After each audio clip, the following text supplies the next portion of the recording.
Gunko acaba de se mostrar a personagem mais rápida de One Piece. Tá curioso pra saber o que aconteceu no capítulo 1145? Não se esquece de se inscrever nesse canal maravilhoso, ou com certeza San Carlos vai visitar você na sua casa. Fala, meus delinquentes, como que vocês estão? Sonark Animes aqui falando, e a gente vai resumir o capítulo 1145 de One Piece. Então, sem mais enrolação, vamos direto pro conteúdo. A gente começa ele com a história de capa de Yamato. Finalmente sabemos que o Pitan está vivo. Pelo amor de Deus, Yamato, o que você tá fazendo aí ainda, mulher? Some daí. O capítulo começa com o Zolo simplesmente fazendo o que ele faz de melhor, que é solar todo mundo. Ele passa a espadada cortando a cabeça de um dinossauro gigantesco. Zoro consegue ser o terror dos piratas em One Piece e o terror também de Jurassic Park. E essa parte do capítulo remete a gente àquela ilha pré-histórica dentro de One Piece, que na minha visão é um dos melhores momentos dessa obra inteira. E dessa vez finalmente temos a resposta. Zoro conseguiu caçar um dinossauro muito maior do que o do Sanji. O capítulo continua com o Zoro comentando que aquela criatura que eles caçaram é grande demais, até mesmo para um gigante. E a cena corta pro nosso menino Sanji conversando com o gigante e perguntando sobre como que eles vão preparar aquela criatura gigantesca que o Zoro acabou caçando. Ele então olha pro escudo que o gigante utilizou e se pergunta como que funciona aquilo lá, se é algum tipo de Akuma no Mi,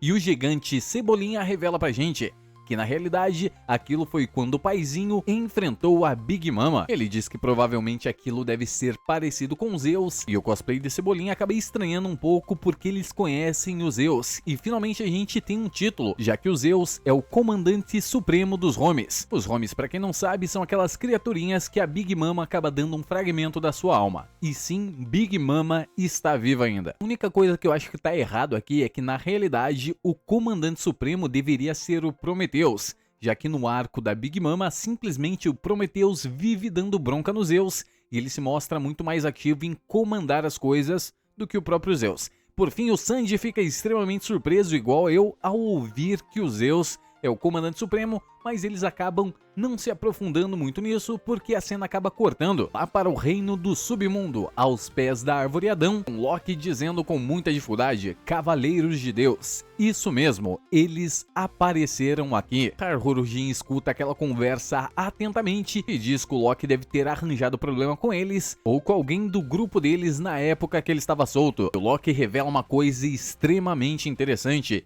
Ele diz que não, já que se ele tivesse ido longe o bastante a ponto de cruzar com aqueles caras, ele simplesmente seria o rei do mundo. O mesmo ideal de adivinha quem? Shebeck. Exatamente isso. Ele não queria ser o rei pirata, e sim o rei do mundo inteiro. Mas no final das contas, ele acabou sendo mucado pelo Shanks. Então ele não teria a menor chance, com certeza. O mais engraçado é que enquanto ele fala algo extremamente sério, o Luffy, ouvindo aquilo, simplesmente tá perdido. Guerreiros, governo mundial, que caralho é isso? Pra cortar o assunto dele, finalmente chega Zoro e o gigante Cebolinha carregando aquela cabeça de dinossauros gigantescas, e o Luffy pergunta: que negócio gigante é esse? E o Zoro, é claro, né, eu tenho certeza que ele se lembrou daquela disputa que eles tiveram no passado sobre quem caçaria a maior criatura, e ele diz: esse aí fui eu que derrubei. Sanji, como não gosta de ficar pra baixo, até porque ninguém gosta disso, foi a batalha mais incrível que eu vi na minha vida inteira, Luffy. Pareciam brócolis dançando no céu. Após muito tempo de conversinha, Luffy decide assumir o papel de médico dos Chapéus de Palha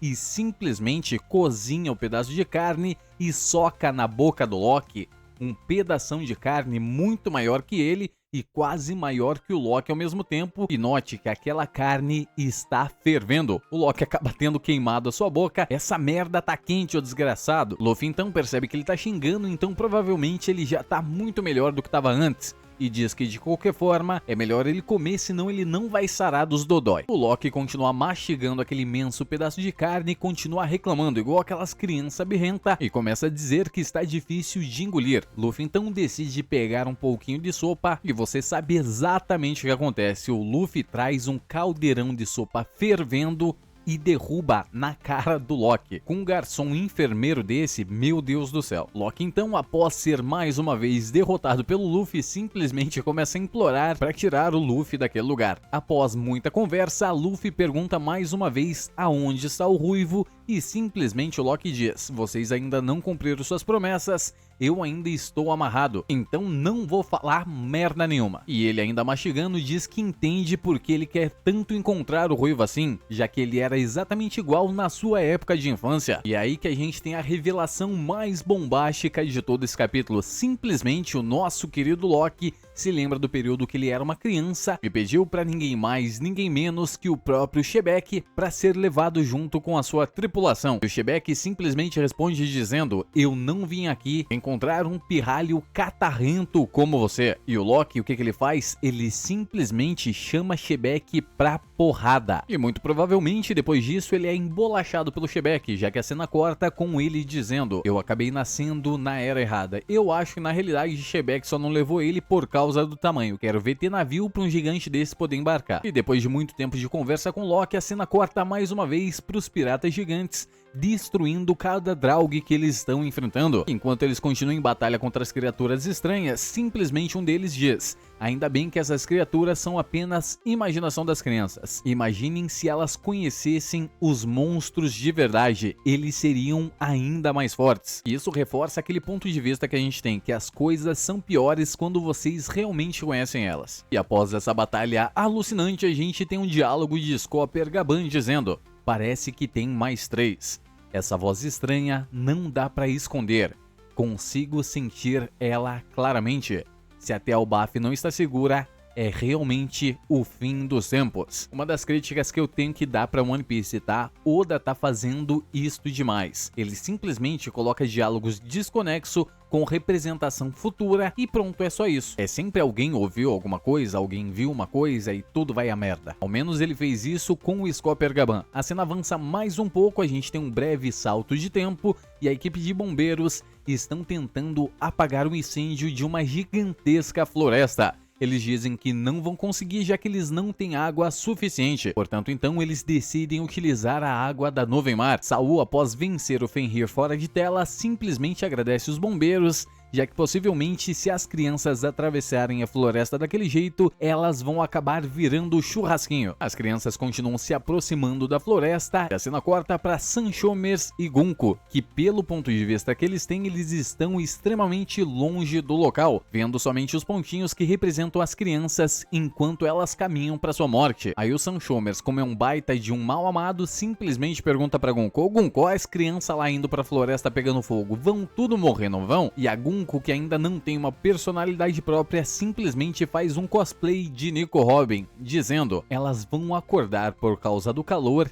e clamar por seus pais, com uma expressão de dor, e no fim vão virar uma pilha de ossos engolidas pela chama. Será que Gunko é na realidade a irmã de Nico Robin? Dá pra fazer um paralelo bem legal, até porque a personagem lembra pouquíssima coisa da Nico Robin. E a questão da personalidade, como ela disse essas coisas, aí faz a gente pensar um pouquinho. Mas é claro que vamos deixar isso pros canais de teorias de One Piece, que com certeza eles pensaram na mesma coisa, ou só comentaram o fato da personalidade dela ser muito equivalente à da personagem. A cena então finalmente corta e a nuvem água começa a se formar e as crianças vão caminhando em direção ao fogo e de forma inexplicável, eu vou dizer de novo, inexplicável, Jinbe simplesmente utiliza uma quantidade absurda de água e lança um Ippon Zeoi, destruindo o incêndio completamente de uma floresta gigante. Gente, uma floresta gigante. A Nami conversa com Jinbe, diz que aquilo foi de arrepiar, já que no arco de Wano ele precisou de uma quantidade muito maior de água para simplesmente acabar com o incêndio apenas de um castelo. O Jinbe tem seus momentos de brilho sempre que é necessário e isso é maravilhoso. Após todo mundo lá ficar extremamente espantado com o feito do Jinbe, eles comemoram que o incêndio da floresta foi finalmente extinguido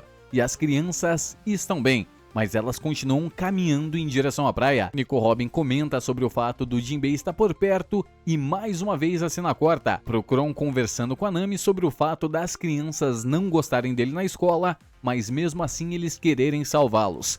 Kron é o verdadeiro herói de One Piece. E a Nami diz que é muito legal, já que ele quer salvar pessoas que não vão com a cara dele. E foi exatamente aí que eu larguei de mão de One Piece de vez. Porque do nada, Gunko aparece todos fazem a mesma cara de espantado de sempre e Gunko diz: tinha uma criança fora da escola? E é uma criança bem agitada, não é mesmo? Meu Deus do céu, Oda, estava indo tudo bem, perfeitamente bem. A gente viu Jinbe saindo do barco, utilizando a água dos bombeiros e apagando fogo. Foda-se que é uma floresta gigante.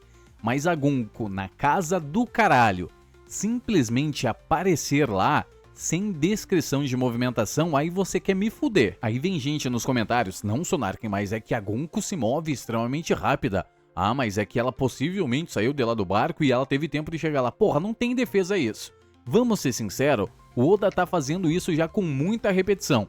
Quadros repetitivos, onde a personagem aparece em um ponto e do nada se teleporta igual o Goku. Ah, mas Sonarken, é porque tem nos quadros de One Piece a passagem de tempo que mostra com 2 quadros cortados, então passou o tempo, deu tempo dela chegar até lá. Cara, pode ter dado tempo realmente, mas quando caralhas ela saiu do lado dos Sanchomers? E como que ela atravessou uma distância tão longa assim, a ponto de eles nem conseguirem enxergar as crianças direito de tão longe, e simplesmente apareceu no navio do Capitão Kron? Ainda mais com os dizeres do Oda, finalmente um confronto. E o que me dói o coração é que o confronto será contra Nami. Então a gente vai ver a Gunko enfrentando Nami, Jinbe e possivelmente o Sop, o Capitão Bêbado, e ela possivelmente vai vencer essa batalha, a não ser que ela apenas utilize as suas setas para guiar o Kron pra fila, e aí usar o poder do sebo nas canelas dela para sair correndo daquele lugar, mas isso seria somente uma desculpa esfarrapada pro Oda conseguir colocar o Gaban no meio do combate. Mas convenhamos que isso não vai alterar em praticamente nada da história, porque todo mundo sabe que nem o Luffy, muito menos o Zoro, podem perder batalhas dentro de One Piece, tá? O Zoro tem uma promessa, portanto ele automaticamente não vai perder nenhum combate em One Piece. Muito obrigado a todos vocês que chegaram até aqui. Não se esquece de se inscrever nesse canal maravilhoso e dar aquela dedada maliciosa no botão do like. Deixa nos comentários aí pra mim saber como que a Gunko se move tão rápido a ponto de chegar em um local quase que instantaneamente. Já que ela tem a Akuma no Mi das setas, isso fica meio que autoexplicativo. Mas outra pergunta eu te faço: você já viu uma seta se mexer? Eu já vi setas indicarem o caminho. Mas é isso, e Sonarken diz: tchau!